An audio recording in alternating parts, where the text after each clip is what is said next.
Tahukah Anda, organisasi dengan komunikasi internal yang efektif dan kuat memiliki engagement rate karyawan 4,5 kali lebih tinggi dibandingkan rata-ratanya? Hal tersebut tentunya berdampak pada kinerja juga produktivitas karyawan menjadi lebih baik lagi.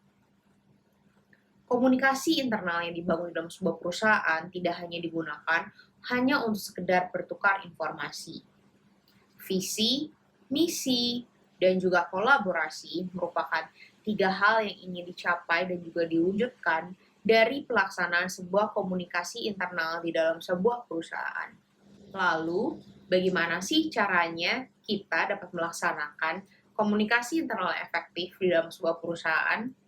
Yuk kita simak berikut video ini untuk mengetahui 5 langkah sederhana yang Anda dapat lakukan guna melaksanakan komunikasi internal yang efektif di perusahaan Anda.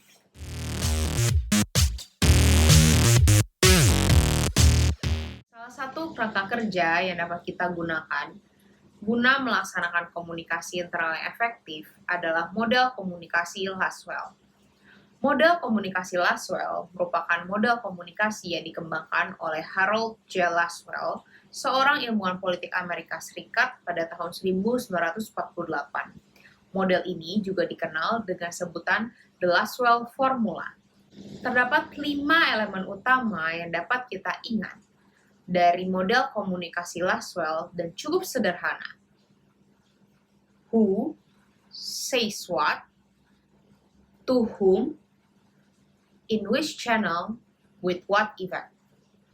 Sekali lagi, who says what, to whom, in which channel, with what event. Sekali lagi yuk kita ulang bersama-sama supaya bisa mengingat elemen dasar ini. Who says what, to whom, in which channel, with what event.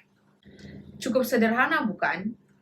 Dengan menganalisa 5 elemen ini, Anda dapat mengidentifikasi elemen-elemen penting ataupun mendasar dari sebuah komunikasi internal, sehingga komunikasi yang terjadi dapat menjadi lebih terstruktur dan pesan yang tersampaikan dapat lebih selaras dengan tujuan komunikasi itu sendiri.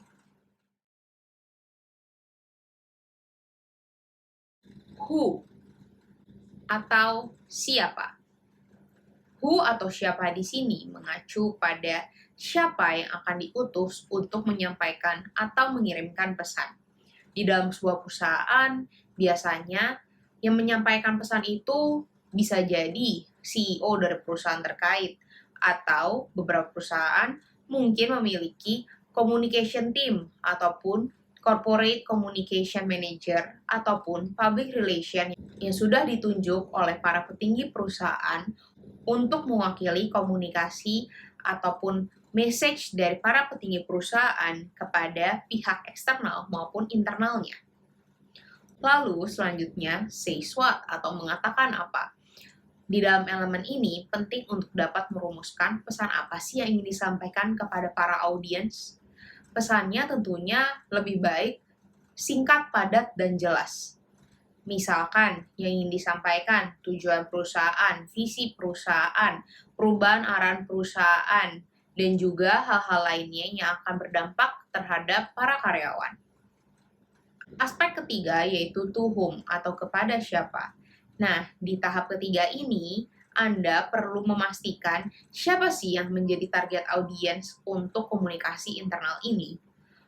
Penting bagi kita untuk dapat mengidentifikasi target audiens kita, karena setiap target audiens pasti memiliki daya tangkap yang berbeda, semangat ataupun motivasi yang berbeda untuk dapat mendengarkan message yang akan disampaikan.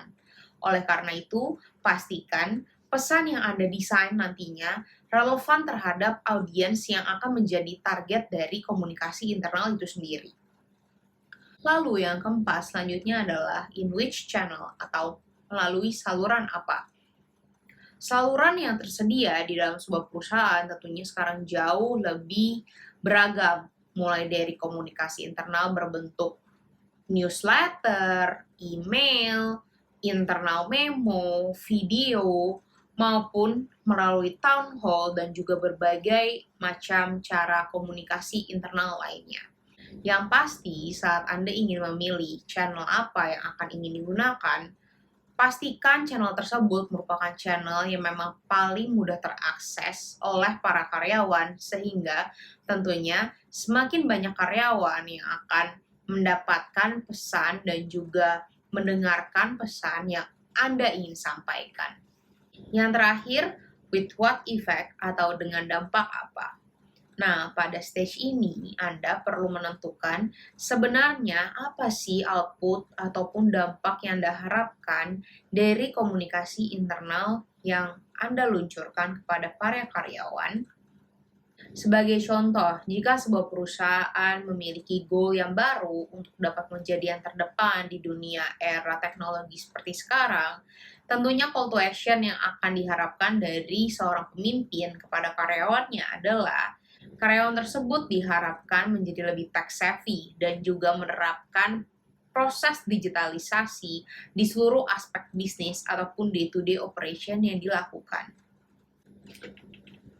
Nah, sekarang setelah Anda mengetahui Laswell Communication Model, kira-kira menurut Anda, apakah model ini cukup efektif untuk dapat diterapkan di organisasi Anda dalam hal mendesain komunikasi internal? Atau apakah Anda mengetahui model lainnya yang dapat kita gunakan untuk dapat mendesain sebuah komunikasi internal strategi dari perusahaan? Yuk beri tanggapan Anda dengan komen di kolom komentar di bawah ini ya.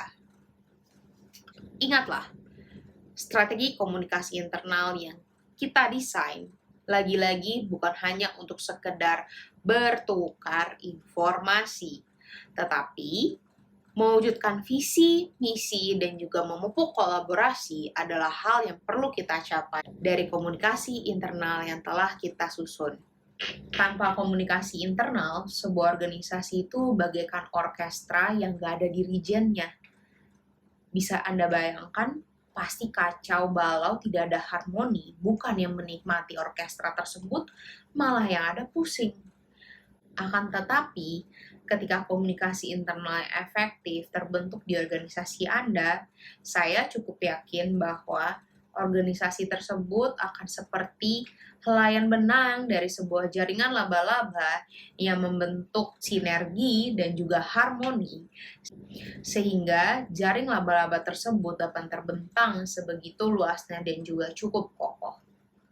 Oleh karena itu, temukan dan terapkan kerangka komunikasi internal yang tepat bagi perusahaan Anda dan hantarkan perusahaan Anda menuju kejayaan.